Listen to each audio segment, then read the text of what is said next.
Naganda ang ilang mga lalawigan na posible maapektuhan ng bagyong Yolanda. Sa Lapu-Lapu City sa Cebu ay dinagsa ang ilang mga pamilya ng mga residenteng nag-panic buying. Narito po report ni Dante Perelio.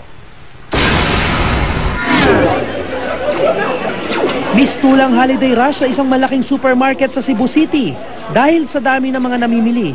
Karamihan, nag-panic buying bago pa man dumating ang malakas na bagyong Yolanda. Halos pakyawin nila ang tindang bigas, noodles, delata, mga kandila at posporo. Sa isang gymnasium naman sa Barangay Mactan sa Lapu-Lapu City, nagpalipas ng gabi ang hindi bababa sa 50 pamilya.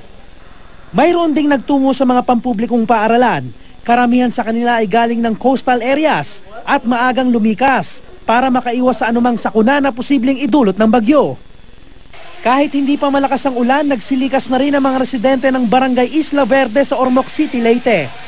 Malapit sa sapa ang lugar kaya nilisan na nila ang kani-kanilang mga tirahan para maiwasan ang banta ng pagbaha. Sa Barangay 74A, Matina Crossing, Davao City, maagang inihanda ng mga tauhan ng Barangay Disaster Risk Reduction and Management Council ang mga rescue at safety equipment. Pinaigting na ang disaster preparedness program sa lugar para maiwasang maulit ang matinding pagbaha noong 2010.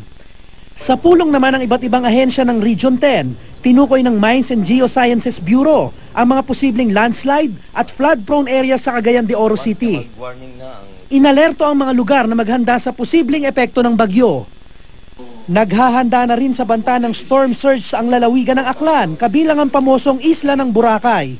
Ang lokal na pamahalaan, inalerto na ang mga komunidad, gayon din ang mga turista, residente at may-ari ng mga hotel at bar.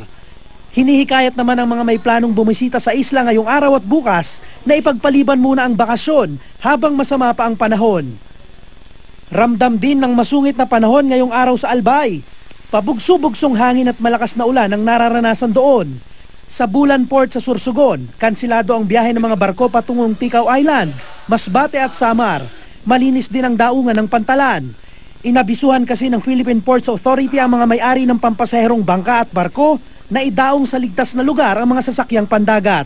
Wala ring nakadaong na sasakyang pandagat sa Surigao Port. Ang mga boat operator kasi nangangambang hampasin ng malalakas na alon ng kanilang mga sasakyang pandagat. Hindi man direktang apektado ng bagyo, mahigpit namang binabantayan ng Zamboanga del Sur PDRRMC ang sitwasyon sa kanilang nasasakupan. Mayat mayari ng pagpapadala ng weather advisory sa mga local government units sa buong probinsya. Nakaantabay na rin ang mga rescue units sakaling sumungit ang panahon sa lalawigan. Sinuspindi na ang klase at ilang trabaho ngayong araw hanggang bukas sa mga lugar na apektado ng bagyo. Dante Perelio, GMA News.